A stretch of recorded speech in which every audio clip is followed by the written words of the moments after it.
บายดีข้าพเจ้าชื่อท้าวหยงเนาะคือว่าอายุปัจจุบันนี้25ปีเฮ็ดเวียกอยู่บริษัทลาวอาเซียนเซาสินเสื้อก็คือตำแหน่งก็คือเฮ็ดการตลาดเป็น call center พิเศษก็คือจุดพิเศษหลักๆข้าพเจ้าก็เป็นคนอารมณ์ดีมากที่หาเข้าหมู่ได้ง่ายเนาะก็คือ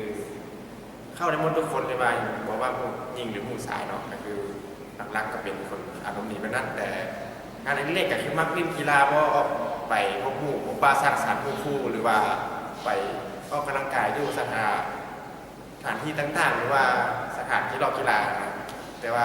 หลักๆก็คือมาที่เรียกอยู่นี่ก็คือจะเป็นคนที่มีเก่งในอนาคตเราก็คือจะสามารถเป็นหัวหน้าแผนกในบริษัทนี้ได้ก็คือว่าเราบริษัทคือแม่เราก็จะเรียนรู้เอาประสบการณ์ใหม่มาให้ตัวเองให้พัฒนาดีขึ้นเนาะครับขอบใจ